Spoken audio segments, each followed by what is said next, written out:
I'm Issa Reagan, 36, a commercial banker in Ohio. On my daughter's FTH birthday, my dad stood up in front of our whole family and said she wasn't a real grandchild. And my mom didn't say one word. Maya was holding a piece of cake. She looked up at me with frosting on her thumb and she asked me a question no 5-year-old should ever have to ask. I didn't yell. I didn't cry. I lifted her onto my hip. I drove us home. And Monday morning, I filed papers my dad had signed 4 years earlier. Papers He thought were a favor but were actually a contract. By the end of that week, my parents called me 37 times. Not one of those calls was to apologize to Maya. Before I take you into that Saturday, please take a moment to like and subscribe and tell me in the comments where you're listening from and what time it is where you are. Now, let me take you back to the morning of Maya's FTH birthday. Maya was up at 6, already dressed in the pink carnation dress she'd picked out at Target. Paper crown on her head, plastic tiara clipped behind her left ear for backup. "Mom, is today my whole day?" "Your whole day, sweetheart, from sunrise to bedtime." Daniel was ironing his blue button-down at the kitchen island. I packed the gift, a pink bike, $247. Ribbons I'd tied wrong twice. I'd picked up the cake from Abigail's the night before. 3 tiers, buttercream, Mayan gold letters on top, $85 and worth every cent. Maya padded into the kitchen in her socks. "Mom, is Grammy making a cake too?" I paused. 1/2 second, maybe less. "Grammy has her own thing planned, honey. Ours is special." She accepted that the way 5-year-olds accept everything with a shrug and a question about whether her bike had a bell. Daniel caught my eye over the ironing board. He didn't say anything. He's good at that. We loaded the car by 8:30. Cake in the passenger seat, balanced on a folded towel. Gift wedged in the back next to the cooler of lemonade I'd made from scratch because Maya liked watching me squeeze the lemons. Mia buckled herself in and started singing happy birthday to herself in the back seat. Daniel drove. I watched the field slide by. Corn stubble, red barn, the sign for Marion County that still had a dent from a deer strike in 2019. When we turned onto my parents' street, I saw Derek's silver F-150 already in the driveway, an hour early. My brother never came early to anything. Something in my chest did a small, strange thing, a single hard knock, and my hand tightened around the cake box. The Colonial sat Ontwo acres off Township Road 94. 2 stories, white siding, black shutters. The row of pines Dad planted in 1987 still lined the driveway. He'd planted them the year I was born. I thought while Daniel parked, this house almost wasn't theirs anymore. 4 years ago, I kept it under their feet. Nobody mentioned that much these days. Mom opened the screen door before we reached the porch. "There's my girl." She wrapped both arms around me tight, warm. She smelled like the vanilla lotion she'd used my whole life. Then she stepped back, looked down at Maya, and rested her hand on Maya's shoulder. A quick pat, no hug. Maya looked up at her, waiting.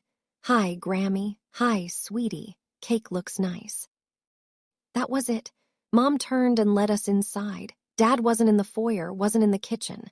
I could hear ESPN from the living room. College football preview full volume. Derek and his 2 boys were on the couch. Tommy, 7, Ethan, 5, same as Maya. "Happy birthday, Maya," Derek said, icing the screen. He didn't turn his head. I set the cake on the dining room table. Mom fussed with a stack of napkins. I glanced at the bookshelf by the window and I saw it. A thick manila folder corner of a blue binder clip showing Patricia Reagan. Estate documents typed on a white label. Mom followed my eyes. She moved fast for 66. She slid the folder off the shelf and into the cabinet drawer below, closed it with her hip. Lemonade in the fridge. "Honey." "Yes, Mom, I didn't ask, but I noticed." And some part of me, quiet and steady, began to take inventory of the room. 4 years ago, Maya's adoption finalized on a Tuesday. Dad called me on Friday. "The bank's going to take the house. Issa, Hilock's in default. We've got 30 days. I was standing in Maya's nursery at the time, folding a tiny pink onesie. I had a 4-month-old asleep in my arms and a new Social Security card taped to the fridge. I stopped folding. "How much?" "$180. $180,000 for a house I'd grown up in on land my grandfather farmed under a roof Dad had reshingled the summer I turned 12. I said I'd call him back. I called Brett Holloway. Brett was in my economics cohort at Ohio State. He'd gone to law school. He'd opened a small estate practice in Columbus. He was a good man and he did not cut corners. You can do it, he told me, but you're not going to do it the way your dad wants. You're going to do it the way a banker would. Brett drafted a promissory note. 180,000 3.5% interest quarterly payments balloon payment. At the end off year 5, he drafted a deed of trust that recorded the house as collateral. Both documents carried a standard acceleration clause. 2 missed quarterly payments and the full balance came due. My parents signed at a notary's office in Marion. Mrs. Jenkins from their church stamped the seal. Mom cried a little. Dad squeezed my shoulder. You saved us, kid. I won't forget this. I wired the funds to the bank that afternoon. I never asked for a payment schedule. They sent checks for 3 years. The last 2 quarters, I'd noticed nothing came. I'd planned to mention it after Maya's birthday. By noon, 14 adults and 6 kids filled the backyard. The Hendersons from next door, Aunt Ruth and Uncle Paul, 2 of Dad's buddies from the Elks Lodge, Pastor Daniels from First Methodist in his weekend khakis. The gift table sat on the deck. Tommy and Ethan had their own separate pile. Dad's pile wrapped in blue paper with rocket ships. I watched Dad hand Tommy a box. Heavy, expensive. Open it, son. That's for you and your brother. Lego Star Destroyer set. I'd priced it once. $499. Beside it, a signed baseball on a little wooden stand. Indians era. Dad's handwriting on the card. For the future Reagan men, Grandpa loves you. Maya walked past, trailing ribbon. Dad stood up and walked inside for another beer. Mom came over to Maya. She held out a small white envelope. Here you go, sweetie. From Grammy and Grandpa. Maya opened it. A single $20 bill. No card, no note. Thank you, Grammy. Maya tucked it into the pocket of her carnation dress and ran back to the trampoline.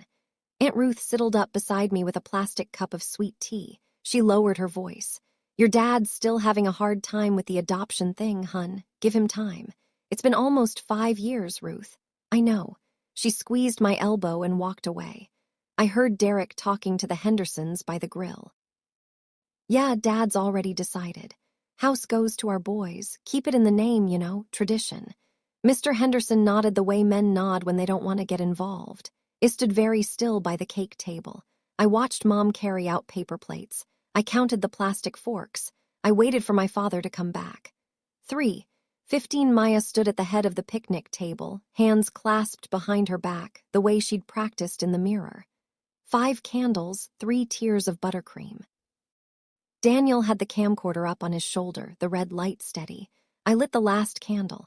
I stepped back. Everybody ready. I started to sing. Happy birthday to Dad set his beer down hard glass on wood loud enough to cut me off. He stood up from the folding chair, wine glass in his hand. He'd switched red now. He cleared his throat the way he did before town hall speeches. I want to say something before we do the cake because the will's coming up and I want everyone clear. The yard went quiet. Pastor Daniels looked at his shoes. A real grandchild, Dad said, is one that carries your blood. That's how it works. That's how it's always worked, he pointed. Not at Maya near her. Close enough. That one's not a real grandchild. Only Derrick's boys are in the will. I want everybody to hear me say it once so nobody's surprised later. Mom looked down at the tablecloth. Her hand was folded flat against the checkered vinyl. She didn't look up. Derrick took a slow pull from his beer. Aunt Ruth's mouth fell open. She started to speak. Uncle Paul put a hand on her wrist. Pastor Daniels didn't move. Maya lifted the long lighter match I'd left beside her plate. She held it up to me, wick still glowing. Mom, can I blow I'd out? Her voice was clear. Her little hand was steady. I bent down next to her. I wrapped my hand around hers. Together, we blew out the candles. I did not look at my father. If I had, I would not have stayed quiet. I cut the cake.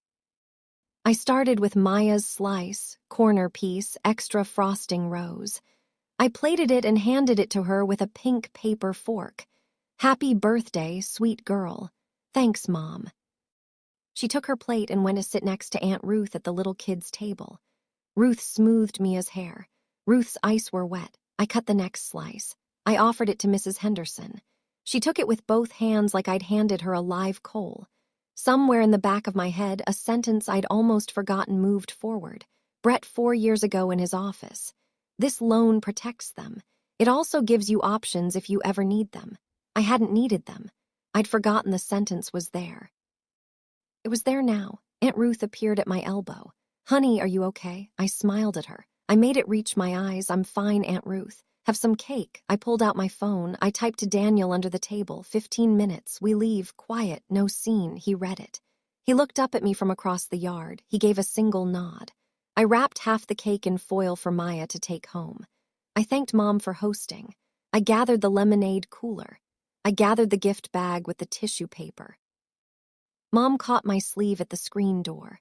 "Honey, don't be mad. Your father, that's just how he is, you know that." I looked at my mother. I looked at her hand on my sleeve. I spoke quietly so Maya couldn't hear. "I'm not mad, Mom. I understand exactly what just happened." Her fingers loosened.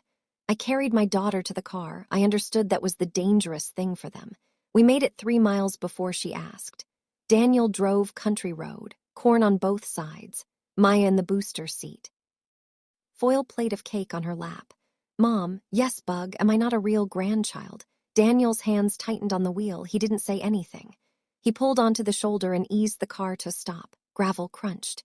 He turned off the engine. I unbuckled. I turned around in my seat. Maya's brown eyes were big and steady on mine. "Maya Rose Reagan, look at me. Okay. You are a real daughter of your dad, of me. You are a real grandchild. Grandpa Richard doesn't understand that yet. That's about him." "It is not about you. Why doesn't he understand?" "Because he's decided not to." "Honey, that's a choice he's making. It's not a true thing about you." Maya thought about that the way she thinks. Slow, serious. Fork paused halfway to her mouth. "So he's wrong, okay." She took a bite of her cake. She offered me the next forkful. I leaned forward and ate it from her hand. Daniel reached over and covered my hand where it rested on the gear shift. He didn't squeeze, he just held it. "What are you going to do?" he said. I watched the corn move in the wind for a few seconds. I thought about the paperwork I had scanned into a folder on my laptop. I thought about Brett. "Do you remember Brett Holloway?" "Yeah, I'm calling him tomorrow." Daniel nodded once. He started the engine. As we pulled back onto the road, my phone buzzed in the cup holder. Mom's name. I let it ring. It went to voicemail. 10 seconds later, it started ringing again. I turned the phone face down. Maya fell asleep at 8:30, still in her carnation dress. I carried her upstairs. Daniel pulled off her shoes. We left her star nightlight on because she liked the quiet hum it. I went down to the kitchen. I poured a small glass of bourbon. I opened my laptop. Folder, Family Loan 2020. I'd named it plainly, the way I name everything at work. I hadn't opened it in over a year. The promissory note, 4 pages, both signatures, Richard Reagan, Patricia Reagan, steady and clear on page 4. My signature below theirs, Mrs. Jenkins's notary seals stamped beside us. The deed of trust recorded with Marion County, April 2021. File number printed at the top. Payment log. A spreadsheet I kept automatically. Each quarterly wire posted the day it arrived. Q3 last year, blank. Q4 last year, blank. 2 consecutive missed payments. I read Section 7. In the event of any payment default continuing for more than 60 days or of 2 consecutive missed quarterly installments, the lender may at her sole option declare the entire unpaid principal balance and accrued interest immediately due and payable with a 90-day statutory cure period before enforcement of the security instrument. Standard language. I'd read a 100 notes like this at work. I opened my email. I wrote to Brett. "Brett, coffee Sunday morning, 8 a.m. Your spot family matter have signed docs." "Issa," I sent it. It was 10:47. He replied in 4 minutes. Sunday 8. "Bring the folder." I closed the email. I scrolled back through the folder one more time. The appraisal was still there, buried at the bottom. Done at signing. $415,000 as of April 2021. Higher now probably. I closed the laptop. Monday, I just needed to get to Monday. Brett picked the coffee shop on Route 23 because he liked their egg sandwiches and because nobody from either of our families ever drove that far north on a Sunday. He was already in the back booth when I got there. Manila folder in front of him, reading glasses on. Issa, hey Brett. He slid a cup of black coffee toward me. He waited for me to sit. I told him in 4 sentences. Birthday cake. What Dad said. What Mom didn't say. He didn't look surprised. He flipped open the folder. You've got everything on your end, missed Q3, missed Q4. 60+ days on both, that's a clean default. He drew a diagram on a napkin. He does this, he's a napkin guy, you have 3 options.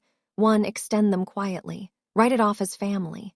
2, send a 30-day cure notice. Gives them a chance to catch up the back interest. Keeps the note alive. 3, full acceleration. 90-day cure under Ohio statute. After 90 days, I can file judicial foreclosure. Option 3. He looked at me over the top of his glasses. Issa, you sure? Ask me tomorrow, I'll say the same thing. Your dad will hire someone. Let him. This will get ugly in the family. It already is ugly. I'm just writing it down. He closed the folder. Okay, I'll draft the notice today. I'll send certified mail Monday morning. I nodded. My hand was a little unsteady around the coffee cup. Not from fear, but from the strange feeling of finally letting myself think clearly about a piece of paper I'd been holding for 4 years. Thanks, Brett. Don't thank me yet. Eat something. He pushed Half-High's egg sandwich across the table toward me. I ate it, sitting there in that booth with Brett's napkin diagram between us. I'll admit my hand shook a little around the coffee cup, not out of fear, out of relief. It was the first time in 4 years I'd let myself think clearly about the papers I'd been holding. If you're listening to this and thinking, don't do it, they're still your parents. I hear you. Tell me in the comments what you would have done. And if you've ever stood betweenness and justice, hit that like button so I know you're walking with me. Let's get back to the story. 9:00 Sunday night, she called for the 12th time in 30 hours. I was folding Maya's birthday clothes into the hamper. Daniel was in the living room with a book. The dishwasher was running. I answered, Mom. Oh, honey, thank goodness. I've been so worried about what? A small silence, then a breath. About us. About, yesterday. Okay, what about yesterday? Your father didn't mean any harm. That's just how he talks. The next birthday will do better. I was thinking we could host for Christmas again. A little lunch. Nothing fancy. Mom, what? Honey, when you were apologizing just now, did you say Maya's name even once? I listened to my mother breathe. I mean, you know what I meant. I'm asking what you said, not what you meant. Issa, don't be like this. I'm not being anyway, Mom. I'm asking a direct question. Did you say Maya's name? You're making this very hard. You had a moment yesterday. He stood up. He said she wasn't real. You could have said 1 sentence. Your father would have. I know what Dad would have done. I'm asking what you chose. I didn't choose anything. That's the same thing as choosing him. Mom, honey, go to bed. You're upset. I'm not upset. I'm very clear. Good night, Mom. Issa, good night. I hung up. I set the phone down gently on the dresser. I finished folding Maya's dress. I smoothed the pink carnation pattern flat. I put it in the top drawer. Downstairs, Daniel looked up from his book. Your mom, yeah, she apologized. She never said Maya's name, not once in the whole call. He closed his book. Okay, then. My mother had been given a moment. She had used it to protect my father. Monday morning, Midland Valley Bank, 8th floor. I had a 9:30 with a manufacturing client renewing a line of credit. At 9:04, my phone lit up. Brett, certified mail dropped. Tracking 940,550,127,762, 4,314,487. Expected delivery Wednesday. I read it. I set the phone face down on my desk. The document was attached. Notice of default and acceleration. 3 pages. Addressed to Richard and Patricia Reagan at their home address at the property that served as collateral. Full balance called $1,924,506. Cure period 90 days from receipt. Brett's signature on the bottom. I closed the attachment. I opened my calendar. My 9:30 client walked in. For the next 4 hours, I was a banker. I reviewed collateral valuations. I approved a credit increase. I declined an author. I ate a turkey sandwich at my desk at 12:40. Nobody at work knew. There was no reason for them to know. My work and my family were separate rooms with separate doors. At 3, I drove to Maya's preschool for early pickup. Her art teacher handed me a construction paper card to Mom from Maya. Inside, a drawing of 3 stick figures holding hands. Mom, Dad, Maya. The sun was a pink circle. Everybody was smiling. Maya climbed into her booster seat. Mom, I drew our family. I see that, honey. It's beautiful. I didn't draw Grandpa. I looked in the rearview mirror. Her face was calm. Matter of fact, that's okay, Bug. You can draw whoever you want. He said I'm not real. I know he did. You still drew the people who know you are. She considered that, nodded once, looked out the window. I drove home. Wednesday, I just had to get to Wednesday. My job was helping people understand paperwork. Today, I'd sent some to my parents. Sarah called me Wednesday afternoon at 3:12. She was on a break from her shift at Marion General. I could hear the overhead page in the background. Isla, Mom, Pat just called Derek crying. Sarah was my sister-in-law. She'd been separated from my brother for 6 months. The kind of separation where she kept the kids and he kept the truck. What did she say? That something came in the mail from a lawyer. That Dad ripped the envelope and then sat down on the kitchen floor. Issa, what did you do? I took a slow breath.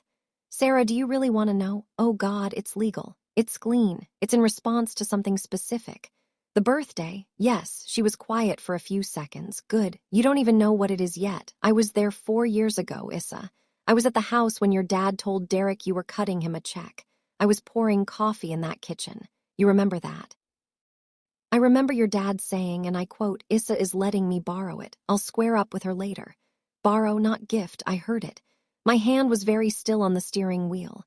I was parked outside the preschool waiting for Maya to come out. Sarah, if it ever comes to a deposition, would you say that on record? Yes, without hesitation. Thank you, Issa. There's something else. Yeah, Derek owed Dad money, too, back then. Gambling debt. How much? About $55,000. Dad paid it off that same week with, I assume, your money. The parking lot was quiet. A school bus idled in the distance. Maya walked out of the doors with her teacher holding a paper turkey. Sarah, I'll call you back. I met Brett at his office that evening after Mia was asleep. Daniel stayed home. Brett pulled up the 2020 payoff record. He'd saved it. He saved everything. Issa, the Helilock payoff, the one your wire went toward, was $120,943. That's what First Heartland received. My wire was $180. Correct, where's the other $60? Brett turned the monitor, showed me the bank's payoff statement, stamped, dated, final. $60,000 never hit the mortgage. I called my dad's cell. Straight to voicemail. I called the house. No answer. I texted Sarah. The 55, can you confirm how he paid it? She wrote back in 2 minutes. Derek told me Dad cashiered a check from his own account. Week of April 11th, 2021, the week you wired. I sat with that for a while. My father had asked me for $180,000 to save the house. He had used $120 to save the house. He had taken the remaining $60, cashed it out, and handed $55 of it to my brother to cover a sportsbook debt. He never told me. He had signed a promissory note for $180 and then used a third of it to bail out my brother, and he had come to Maya's birthday and announced in front of 14 people that my daughter wasn't real. Brett was watching me. Issa, you okay? I'm okay. Do you want to amend the notice? Add fraud in the inducement? No, you sure? The note is enough. We don't need more. Let the paper do its work. I stood up. I gathered my coat. I did not cry. Paper remembers longer than feelings do. Drove home. Daniel was awake. I told him everything. He held me for a while. Friday evening, 7:42. Dad called. I put the phone on speaker. Daniel was in the kitchen, silent, listening. Dad, Issa, what in God's name is this? You received the notice. I received a threat from a lawyer against your own father. You received a notice of default, which is what happens when 2 consecutive quarterly payments are missed on a note you signed. That note was a formality. You never meant to. The note is a legal instrument. You signed it in front of a notary. So did Mom. I'm your father. You are also the borrower. Don't you use it that tone with me, Dad. I'm using the only tone I have. I'm calm. I'm clear. I'm telling you what the document says. You tell that lawyer to drop this right now. The document speaks for itself. Section 7. 2 missed quarters acceleration 90-day cure. You have the same copy I do. I'll drag your name through every church in this county. I'd like to know first where the 60,000 went. Silence. Long silence. I counted it. 8 full seconds. What's 60,000? The Helilock only took 120. I wired 180. I have the receipt. The bank has the receipt. I'm asking you directly. What did you do with the other $60,000? Dad, that's none of your damn business. Dad, it's entirely my business. I lent it to you. Daniel's jaw was tight in the doorway. I shook my head at him. Let me, you ungrateful. I'm not ungrateful. I'm a secured creditor enforcing a standard acceleration clause. You've changed. I grew up, Dad. Good night. I hung up. Daniel exhaled. 8 seconds of silence, Daniel. I've never heard my father go 8 seconds without knowing what to say. Saturday morning, 9:30. The doorbell rang. I looked through the side window. Mom alone. No car I recognized. She'd borrowed the neighbor's Buick, raisin bread in her hands, wrapped in a red dish towel. I opened the door. Issa, honey, come into the kitchen, not the living room. Maya was in the living room with the iPad and a bowl of Cheerios. I walked Mom past the hallway straight to the kitchen and pointed at a stool. Sit. She sat. She put the raisin bread on the counter between us. She started to cry. You're taking our house. I'm not taking anything. The document is doing what the document does. Where are we supposed to live, Issa? Where? You have 90 days. You can list the house at 430 Market. There's enough to pay the note and buy a smaller place outright. Brett can connect you with a realtor who won't gouge you. You do this to your mother. I sat down opposite her. I kept my voice low. Mom, 2 weeks ago you had a 5-year-old standing in front of a birthday cake with a lit candle. Your husband said she wasn't real. You could have said her name. You chose not to. You say I do this to my mother. I'm telling you I'm doing paperwork. You did something worse that afternoon, and you did it to a child. Her mouth trembled. Your father is hard. My daughter is 5. She stood up. I don't know you anymore. Mom, I love you. I'm also a mother, and my child was hurt in your backyard. Until you understand that the door is open, but it's only open this far. She left the raisin bread. She walked to the borrowed Buick. I threw the raisin bread in the trash. Maya doesn't like raisins. Mom never noticed that in 5 years. Aunt Ruth called Sunday afternoon. She was on her way home from the 11:00 service. Honey, the whole church is talking, I figured. Your father's been calling every attorney in the county. Half of them know me. Half of those have called me. What are they saying? Most of them told him his case is thin. One of them took a retainer anyway, Wade Caldwell. Of course. Issa, do you really want to do this? Aunt Ruth, were you at Ma's birthday? I was. Did you hear what my father said? I heard. Then you know exactly what I'm doing and why. A long exhale on the line. I could picture her in her kitchen, still in her church earrings. I'm not defending your father, honey. I want you to know that I'm not taking sides in this. I'm just telling you your mother is breaking. Breaking how? She came to the ladies' circle Wednesday night. She cried through the whole meeting. It wasn't about you, Issa. It was about your father. She's terrified he'll leave her if they lose the house. She's been terrified of that her whole marriage. That's not an excuse for what she didn't say at the party. It's just information. I looked out the kitchen window. Daniel was pushing Maya on the swing set in the backyard. Maya was laughing. Aunt Ruth, I appreciate that. I'm not asking you to stop. I think you should know one more thing. Pastor Daniels asked me if you were all right, not your father. What did you say? I said she will be. Thank you, Issa. Whatever happens, I'm on the side that was on that child's side that afternoon. She hung up. My mother was afraid. I understood that. It did not change what she had chosen. Tuesday, 10:32 in the morning. I was reviewing a term sheet at my desk when my assistant buzzed. Issa, your brother is in the lobby. He's not calm. Is he loud? Getting there. Tell Carl I'm coming down. Stay at your desk. I rode the elevator. I kept my badge visible. Carl was already in the lobby by the front desk, hands loose at his sides, the way good security stands. Derek was packing, blue Carhartt jacket, keys in his fist. Issa, Derek, this is my place of work. You're destroying our family. You have 60 seconds. Then Carl escorts you out. That's policy. You can't. 55 seconds. Derek, you owe me $55,000. That's what Dad handed you in April 2021 out of money I lent him. I have Thepyoff's statement. You have the canceled check. Do you want to talk about that? His face went a color I hadn't seen on him since he was 14. You don't know what you're talking about. Sarah was there. Derek, she'll sign a declaration. Sarah's 40 seconds. You're a Carl. Carl stepped forward, gentle hand on Derek's elbow. Sir, let's walk out to your truck. Nice and easy. Derek jerked his arm away, then slower. Let Carl guide him. He looked back at me from the revolving door. You used to be sister. I used to lend you money, Derek. Those aren't the same thing. He left. The door hissed closed behind him. Carl turned to me. Everything okay, Miss Reagan? Everything's fine, Carl. Thank you. No incident, just visiting hours ended.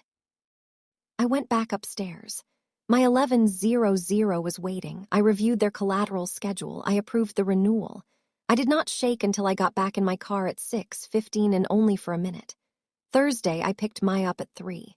Her teacher, Miss Renata, pulled me aside at the door. She kept her voice low. Mrs. Reagan, Maya drew her family today. Okay. She drew 3 people. Maya, Mom, Dad. I asked her about grandparents. She said she wasn't sure if she was in that family. Miss Renata watched my face. I don't want to pry Mrs. Reagan. I just wanted you to know she's been quieter this week. Thank you. I'll talk to her. In the car, I drove a block and pulled over under a maple tree. I turned around. Maya, you didn't draw Grammy and Grandpa Richard today. No, can you tell me why? I wasn't sure if I was in that family. I unbuckled. I climbed into the back seat. I sat next to her booster. I took both of her hands. Maya rose. Listen, you are in our family. Me, Dad, you. That family is real. That family is solid. Nobody can take you out of it, okay? And you have other grandparents, too. Grandpa Paul and Grandma Linda in Michigan, they love you. They've loved you since you were 4 months old. You have Aunt Ruth, you have Aunt Sarah, you have cousins, you have a family. It's not the egg Grandpa Richard is picking. It's a different one, a bigger one. Can we draw that one? Tonight after dinner, big piece of paper. Every single person. She nodded. She squeezed my hands back. Mom. Yeah, I'm glad you're my mom. I'm glad I'm your mom. That night we drew a tree. Wide branches, I wrote every name. Daniel, me, Maya, Paul, Linda, Ruth, Paul, Jr. Sarah, Tommy, Ethan, Butters the cat, roots thick and warm, taped to her bedroom wall. She fell asleep looking at it. Day 45. Brett forwarded me the response. Wade Caldwell, Esquire, letterhead heavy, watermarked. 3 pages of argument, 1 page of demand. Claim 1, the $180,000 was a gift, not a loan. Promissory note executed under emotional duress incident to the adoption of Maya Reagan. Claim 2, Issa Reagan is stopped from enforcement by her pattern of familial forbearance. Claim 3, demand for deposition under Ohio civil rules. I drove to Brett's office on my lunch hour. Brett had the Caldwell letter spread across his conference table. Issa, this is Athroway brief. No case law under either claim. Why send it? Intimidation. He's hopping you fold before deposition. He knows foreclosure scares families. I'm not scared. I know you're not. Look at this. He tapped the second page. Read paragraph 4. I read it out loud. The note was executed under an environment of manufactured family urgency tied to the ongoing adoption proceedings, specifically the addition of Maya Reagan, a non-biological minor to the Reagan household. I read it twice. Hess said her name. He said her name in writing on letterhead, arguing that your adoption of her was part of the manufactured urgency. EA, this letter proves in black and white that your father's lawyer considers Maya non-biological, and therefore a factor in the coercion claim that's admissible in any related proceeding, including any future challenge to the will on discrimination grounds if you ever wanted to go there. I don't want the will. I want the note. Understood. We LL depose him on it anyway. Useful record. I looked at Caldwell's letter. I looked at my own hands folded on the table. I thought about the folder at home where Maya's family tree hung on her bedroom wall. Brett, let's suppose I'll be ready. 2 weeks, office in Columbus. I'll prep you, day 55. Conference room, 22nd floor, downtown Columbus. Long oak table, stenographer to my left. Video camera on a tripod. Wade Caldwell sat across from me. Blue suit, red tie, silver cufflinks, mid-60s. He'd done this 1,000 times. He wanted me to know that. Brett sat to my right, legal pad. Steady. Caldwell adjusted his microphone. State your name for the record. Issa Marie Reagan, Ms. Reagan. Do you love your father? I do. Is that relevant to the promissory note? I'll ask the questions, of course. Why did you give your father the $180,000? I didn't give it, I lent it. There's a difference. The difference is documented in a 4-page note that my father signed voluntarily in front of a notary. Did you intend to ever collect? Not until my father publicly announced in front of 14 witnesses that my daughter was not a real grandchild. The stenographer's fingers stopped for a half-second. Caldwell glanced down at his legal pad. Miss Reagan, isn't it true that you're using this note to punish your father for an unrelated family disagreement? I'm using this note because 2 consecutive quarterly payments were missed because Section 7 was triggered and because I am a secured creditor with legal standing. My feelings about my father are my own. The contract is separate. Surely you understand, Mr. Caldwell. I understand contracts. That's my job. You work for a bank. I do. Convenient. Brett made a note. Mr. Caldwell, is convenient a question? Caldwell's ears pink-headed. He looked at his notes. He turned a page. No further questions on that line. He moved on. He didn't find more. I walked out at 4:15. I drank a full glass of water in the elevator lobby. My hands were steady. Day 75, Friday night, 9:10. Derrick's truck pulled into my driveway, no call ahead, headlights on the garage door, engine running for a full minute before he killed it. I opened the side door. I did not open the front. Come around to the back porch. He walked around the house, shoulders hunched. He hadn't shaved. I gestured at the wicker chair. He sat. I stayed standing. The porch light was on. Moths bumped at it. What do you want, Derrick? How much to make this go away? $1,924,506. Same number as the notice. Issa, come on. You know Dad doesn't have it. Mom doesn't either. You don't either. Correct. So there has to be. You had 55,000 of mine. Derrick, in April 2021, Dad handed it to you to settle your book.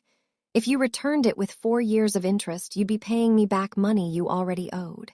That would count. I don't have 55,000. Then sell your truck, liquidate the 401k, tell Sarah, and split the custody settlement differently. That's your problem to solve. It's not my problem to absorb. He rubbed his face with both hands. You reckled. I'm cold. You took my money 4 years ago and never said thank you. Then you sat on a couch at Maya's birthday and drank a beer while Dad said she wasn't real. Yeah, I'm cold. Go home, Derrick. He stood up. He walked to the top of the porch steps. You know what? Never mind. What? Nothing. Good night, Issa. He got in his truck. He drove away. Daniel came out with a glass of water. You okay? I'm not angry anymore. I'm just waiting. 15 more days. If you're still with me, I want you to know something. Across those 75 days, I didn't lose a single night of sleep. Not because I'm hard, because I trusted paper. I trusted the sentences I'd written down back when I still had kindness in my hands. You have papers like that, too. Somewhere in your own life, leases, wills, agreements written on napkins. Keep them. Sign them well. If this story has helped you even a little, send it to one friend who needs to hear it. Let's walk into day 90 together. Day 89. 6:00 Wednesday evening. I was unloading the dishwasher. Mom called. I answered. Mom, Issa, tomorrow's the day. Yes. Is there anything at all that changes this?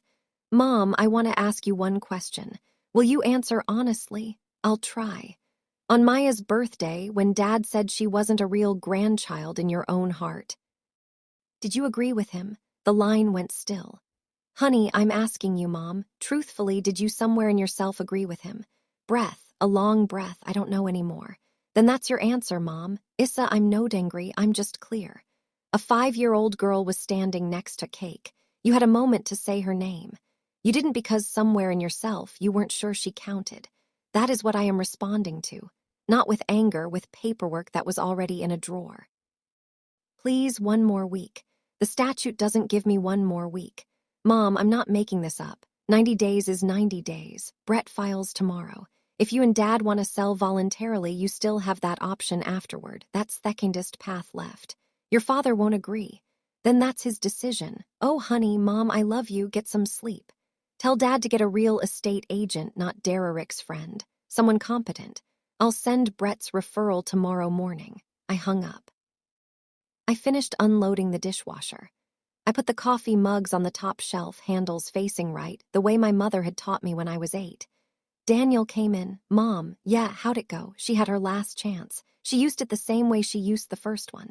I'm sorry, me too. I went upstairs. I watched Maya sleep for a few minutes. Day 90, Thursday morning, 9:00 sharp. Brett filed in the Marin County Court of Common, please. Judicial foreclosure complaint. Docket number assigned at 911. Lee's pendants notice filed concurrently with the county recorder. Brett called me at 9:42. It's in. Lee's pendants is recorded. The house is now legally encumbered. It cannot be sold, refinanced, or transferred without satisfying the note. How long until trial if it gets there? Ohio runs 6 to 8 months, but it won't get there.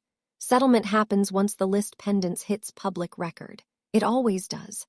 Okay, Issa. Public record is public record. Anyone pulling title on that property from this moment forward will see it. Understood.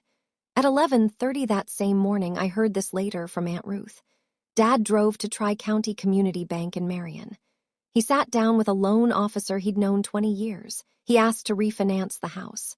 The officer ran title. The list pendants appeared. The officer looked up. Richard, I can't help you today. Dad argued. The officer showed him the screen. Richard, go home. Get a lawyer. This is a judicial foreclosure complaint filed this morning. Nobody in this county is going to touch this file. Dad drove home. He sat in the driveway for a long time before going inside. That afternoon, a man Dad had worked with for 30 years, John Burkett, who runs the title company in Marion, called him as a courtesy. John had seen the filing come across his desk. Richard didn't want you to hear it from anyone else. Your daughter's name is on the list pendants as the secured party. I'm real sorry. Dad didn't answer. He hung up. I didn't post anything. I didn't tell anyone. The law told itself the way law does. Sunday, 3 days after the filing, Aunt Ruth called it. House meeting, your dad's living room 200. Come, don't come alone, but come. Daniel came with me. Sarah was already there. Ruth, Uncle Paul, 2 of Dad's Elks Lodge friends, Jim and Ray. Pastor Daniel's in the armchair by the fireplace. 14 adults in that living room, if I counted myself. Dad stood by the mantel, red-faced, coffee mug in his hand. My daughter, he said loud, is trying to take the house we worked for our whole lives. I let him finish 10 minutes. I let him get to the end. Ruth looked at me. Issa, I stood. I walked to the coffee table. I sat down a manila folder. I opened it. 3 documents clipped. I turned them so the room could see. 4 years ago, I lent my parents $180,000 to save this house. It was a loan, not a gift. The documents are here. Promissory note signed by Dad, Mom, and me in front of a notary, April 2021. Deed of trust recorded with Marion County. File number right here. And this, I slid the 3rd page forward, is the judicial foreclosure complaint I filed Thursday morning after my parents missed 2 consecutive quarterly payments and let the 90-day cure period expire. I looked up. I'm not taking anything. The house is collateral on a loan. The loan is in default. I'm enforcing a contract my parents signed. That's what I'm doing, nothing else. Pastor Daniels stood. He walked over. He read each page carefully. He set them back on the table. Uncle Paul. Richard, did you sign this? Dad did not answer. Sarah, he signed it. I drove Patricia there. I was in the waiting room. The room went very still. Dad picked up the folder slow. His hand was shaking just enough that the pages rattled against each other. He flipped to page 4 of the promissory note. He saw his own signature. He saw Mom's signature under his. He saw the notary seal, Edna Jenkins, Marion County. The same woman he sat 2 pews behind every Sunday. He lowered himself into the wing-back chair, set the folder on his knee. Mom rushed over, put a hand on his shoulder. He shook her off. You knew about this, Richard. You knew I signed it.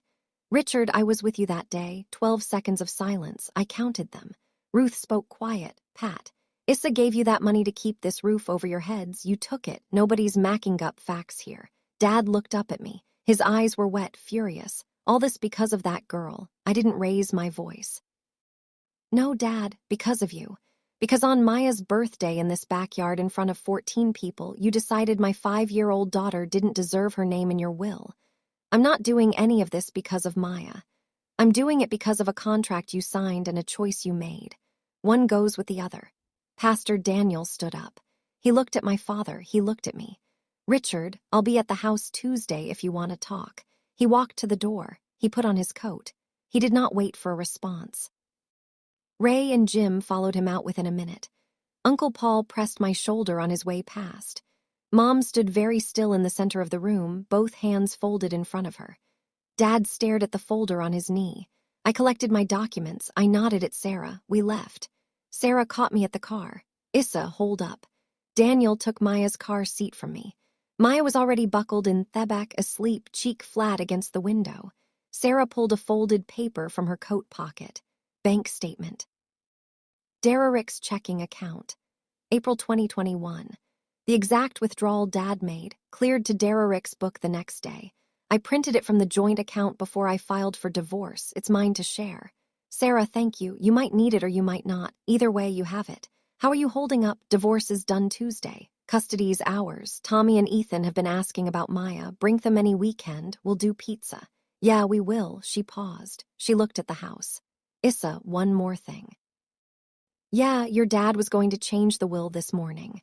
Ruth told me he called Caldwell at 7 a.m. wanting to cut Patricia out, punish her for being the co-signer. Caldwell told him he couldn't. Liz Pendens locks the house until the debt is paid. It was his leverage and it's gone. He has nothing to rewrite. I absorbed that. Thank you, Sarah. Really drive safe. I got in the car. I looked at Maya in the rearview mirror. Her face was loose in sleep, her mouth slightly open, a fleck of dried peanut butter at the corner of her lips. Daniel started the engine. We pulled out. The pine trees along the driveway were taller than I remembered from when I was a girl. What are you thinking? Daniel asked. That my parents didn't lose the house today. They lost the ability to pretend silence is the same as love. Yeah, let's go home. We drove out past the cornfields. The sky was turning that early November color, gray-edged with gold. Maya slept through the whole ride. 3 weeks after the meeting, Caldwell emailed Brett. Our clients agree to list the property voluntarily. Settlement in lie of foreclosure. Please confirm terms. Brett called me. Issa, they folded. House goes on the market. Current comparable sales put it at $420. After commissions, closing costs, and your payoff, they'll net around $190. Enough for a 2-bedroom condo in the Marin area, paid cash with a small reserve. That's fine. I can't still push for legal fees, 8, maybe 10,000. No, you sure, Brett? I'm asking for the number in Section 3. The principal and acred interest 19,246, not $1 more. Issa, they took your money. Their lawyer accused you in writing of manufacturing urgency around your daughter's adoption. You're entitled to I know what I'm entitled to. I'm telling you what I'm collecting, the contract amount. I'm not in this to profit from my parents' bad year. I'm in this because the agreement they signed has to mean something. Full stop. Understood. I'll send the settlement papers. I hung up. Daniel was at the stove stirring a pot of chili. Maya was at the counter pushing crayons around a coloring book. Mom. Yeah, bug. Is Grandpa coming to Thanksgiving? I set my phone down slowly. Probably not this year, honey. Is he mad at me? He's mad at himself. Sometimes grown-ups do that and aim it at the wrong person. Oh, she returned to her coloring. Purple cat, green grass, orange sun. Daniel stirred chili. He didn't look up. You handled that well. I've been practicing. I walked over and kissed the top of Maya's head. Her hair smelled like the strawberry shampoo she'd picked out at Target. She leaned into me without looking up from her page. Mom showed up a Saturday afternoon in mid-November alone, driving her own car this time, the little silver Camry she'd had for 10 years. I saw her through the front window. I opened the door before she knocked. Mom, Issa. She stepped inside. She put her arms around me. She held on too long. I let her, but I didn't hug back with the same force. My arms were loose at her sides. She stepped back. Her eyes were red.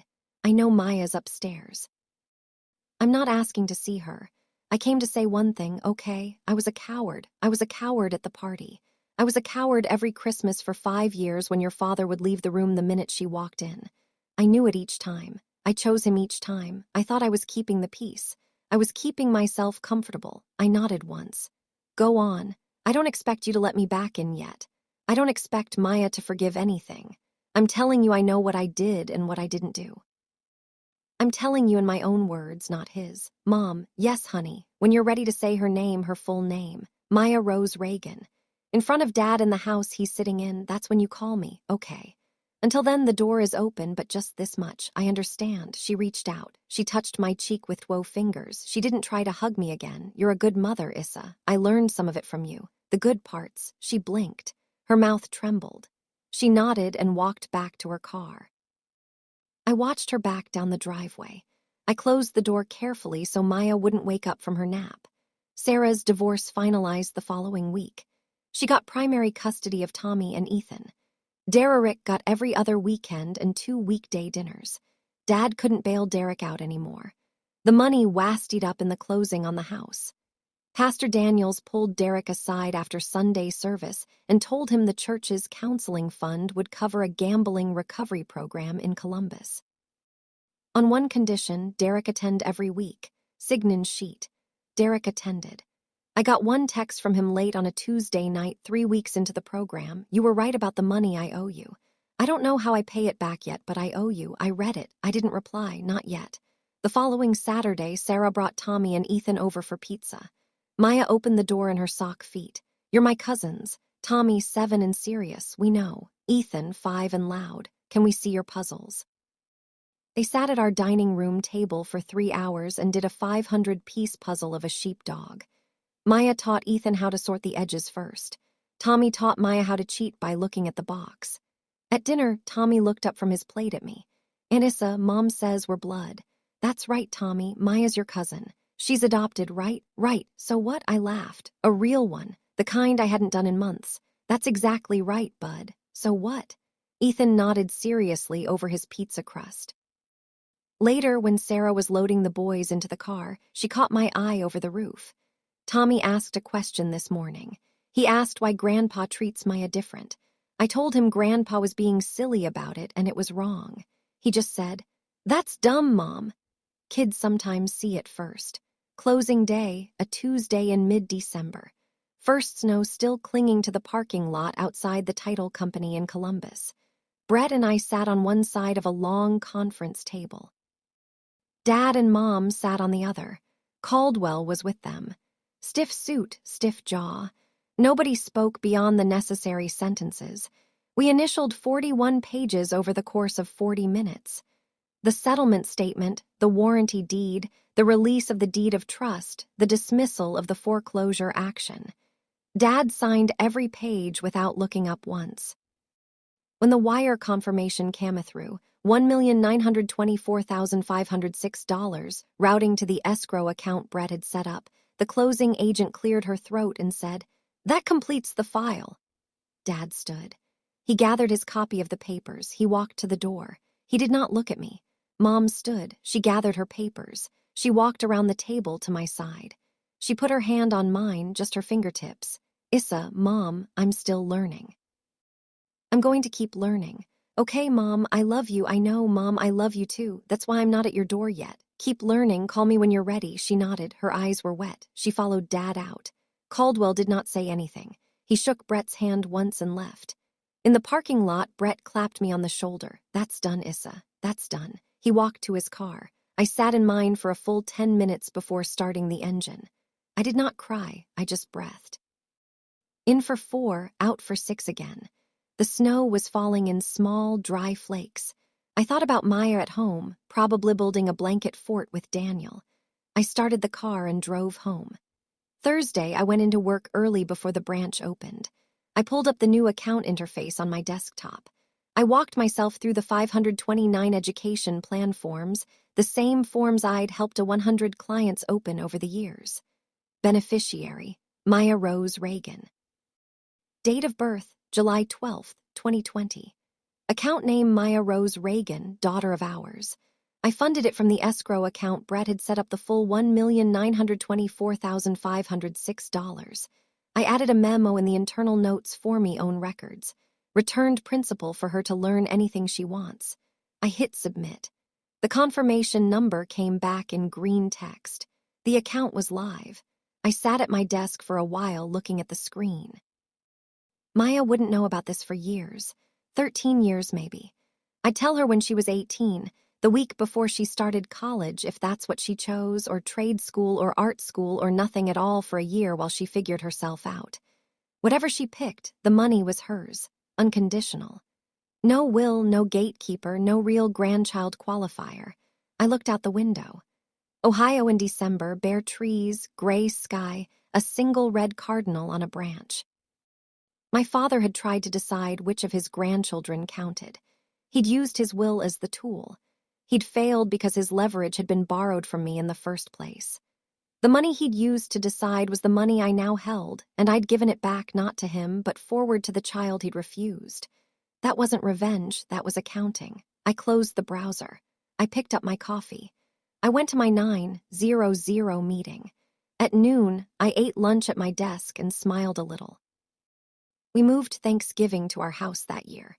A small thing, a big thing. 11 people around the table. Daniel and me, Maya, Daniel's parents, Paul and Linda, who drove down from Kalamazoo in their old Subaru and brought a cherry pie. Sarah and Tommy and Ethan, Aunt Ruth, Uncle Paul, and Pastor Daniels, who Ruth had invited and who showed up in his one good cardigan with a bottle of sparkling cider. Mom had called the Tuesday before. Issa, I want to say happy Thanksgiving to Maya on the phone. Just that, not asking for more. Okay, Mom, I handed Maya the phone. Hi, Grammy. Hi, Maya Rose. Happy Thanksgiving, sweetheart. Maya smiled. Happy Thanksgiving, Grammy. We're having pie. That sounds nice, honey. Bye, Grammy. Bye, sweetie. Maya handed me the phone. She said my name, Mom. I know she did, Bug. I heard. On Thursday, we cooked for half the day. Maya peeled potatoes with Sarah at the kitchen counter. Tommy and Ethan chased each other around the living room with dish towels tied around their necks like capes. Linda rolled out biscuits with a rolling pin she'd brought from home. At dinner, Pastor Daniel said, Grace, Lord, we thank you for the family we were given and for the family we chose and especially for the families we rebuilt piece by piece when they needed to be rebuilt. He looked around the table. He paused at Ma's face and smiled. Amen. Amen, everyone said. Mia cleaned her plate. Ethan ate 3 rolls. Tommy asked for seconds of turkey. Daniel squeezed my hand under the table the way he had the day at the bank 12 years earlier when I'd told him I was ready to start a family no matter how it came to us. The candles on the table burned steady. Sunday night after Thanksgiving, after the leftovers were put away and the dishwasher was humming, I went upstairs. Maya was asleep. Star nightlight on, mouth slightly open, one hand tucked under her cheek. I sat down at the small desk in the hallway. I opened my laptop. I found the folder called Family Loan 2020.